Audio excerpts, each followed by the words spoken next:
क्या तुम्हें पता है, क्या तुम्हें पता है, मैं इस सवाल में दूसरा लफ्ज़ है। क्या तुम्हें पता है, इस सवाल में जो दूसरा लफ्ज़ है, मैं उससे बहुत मोहब्बत करता हूँ। ये आपको एक पहेली लग रही होगी, तो इसको मैं क्लियर कर दूँ कि क्या तुम्हें पता है, तो क्या पहला लफ्ज़ है, तुम्हें दूसरा लफ्ज़ है, तो कहने वाला उसी तुम को कह रहा है कि मुझे तुमसे बहुत मोहब्बत है। वैसे तो ये मोहब्बत का पखवाड़ा चल रहा है, वैलेंटाइन वीक, और इसको बहुत ज़ोर शोर से मनाया जा रहा है। आशिकों के लिए ये सबसे बड़ा त्योहार होता है। कोई कितना भी विरोध कर ले, कोई कितना भी वैलेंटाइन वीक पे पुलवामा के शहीद हुए लोगों के लिए शहीद दिवस रख दे, लेकिन साहब मोहब्बत तो मोहब्बत है। ना कभी झुकी है, ना कभी हटी है, ना कभी मरी है, और ना कभी दिल से गई है। ये उनसे पूछिए जिनको ज़िंदगी में किसी से मोहब्बत हो, उनके लिए वैलेंटाइन वीक क्या होता है।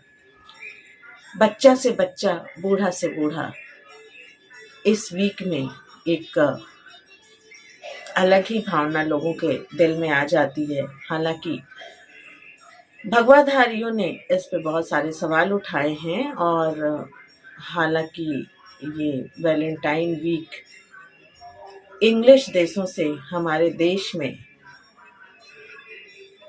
इंपोर्ट हुआ है, लेकिन भारत से ज़्यादा प्रेम की महिमा, प्रेम की गरिमा, प्रेम का स्पंदन कोई देश ना दे सकता है, ना बता सकता है, ना समझा सकता है। हिंदू कैलेंडर के हिसाब से ये शरद ऋतु चल रही है, और माफ कीजिएगा, ये बसंत ऋतु चल रही है, और बसंत ऋतु को ही प्रेम का पखवाड़ा माना जाता है। आप सोचेंगे क्यों? क्योंकि बसंत ऋतु में जो नई कोपलें आती हैं, फिजा में फूलों की महक, खुशबू, रंगीनियत दिखने लगती है, और हल्की हल्की सर्दी गर्मी का आगाज होता है। मौसम के हिसाब से भी हर किसी का मन रोमांटिक होता है, और कृष्ण भगवान राधा के प्रेम को बसंत ऋतु में बहुत ही ज़्यादा मानते हैं। आप भी मथुरा चले जाइए, वृंदावन चले जाइए, चारों तरफ आपको एक खुशनुमा माहौल, प्रेममय वातावरण मिलेगा। क्योंकि अब होली आने वाली है, शिवरात्रि आने वाला है। शिवरात्रि भी शंकर भगवान के विवाह का समय होता है। बसंत पंचमी जा चुकी है, सरसों का पीलापन चारों तरफ अभी भी विराजमान है, और इसके बाद शंकर भगवान का, हमारे देवों के देव महादेव का शिवरात्रि पे जो तिलक होता है, आप समझ ही सकते हैं। अगर किसी के घर में इस तरह का कोई ओकेज़न हो, तो ऐसे भी चारों तरफ खुशियाँ और प्रेममय माहौल बना रहता है।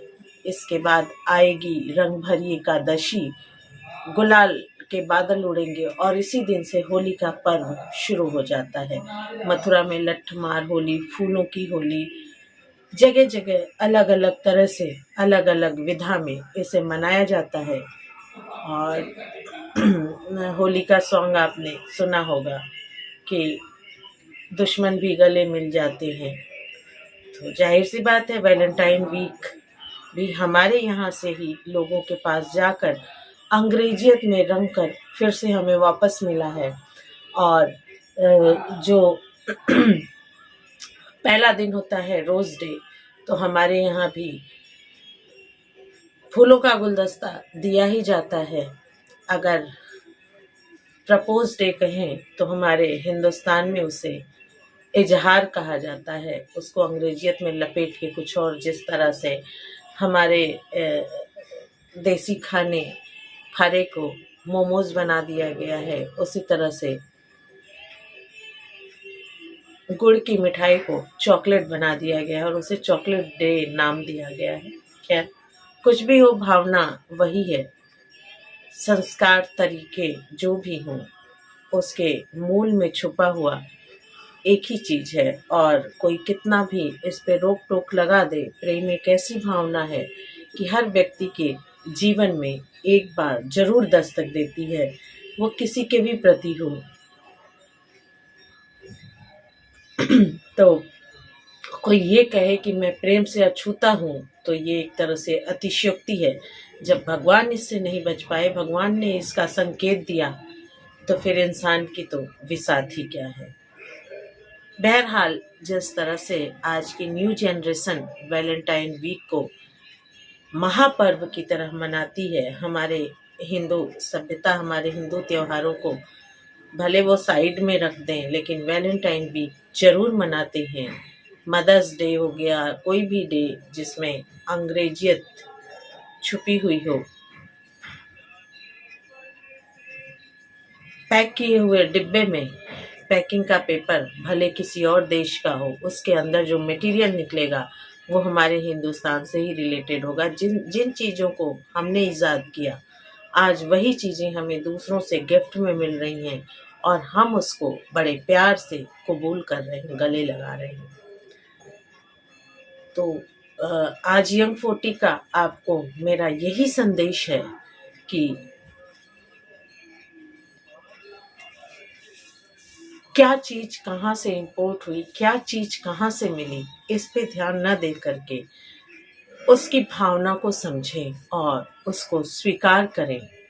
क्योंकि ये हिंदुस्तान गंगा जमुनी सभ्यता संगम का उदाहरण यूं ही नहीं है। जो भी प्यार से मिला हम उसी की हो लिए, कुछ इस भावना पे हमारे हिंदुस्तान का विकास हुआ है और ये इसी के सहारे आगे चल रहा है। कोई कितना भी कह ले कि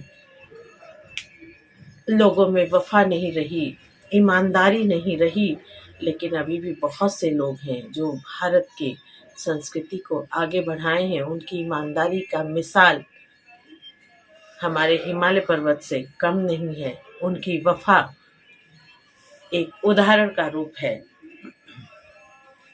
तो अर्जुन की उस तीर की तरह जो सिर्फ मछली की आंख पे निशाना साधती है, अच्छी भावनाओं को, अच्छे लोगों को देखें और उनका उदाहरण दें।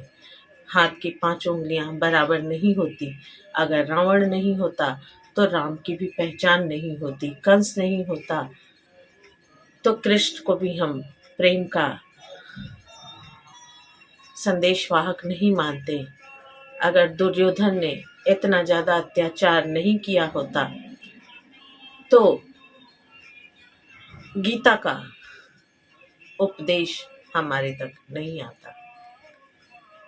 तो आज का वीडियो यहीं तक, और once again happy Valentine week. अच्छे से मनाएं, अपनों के साथ मनाएं।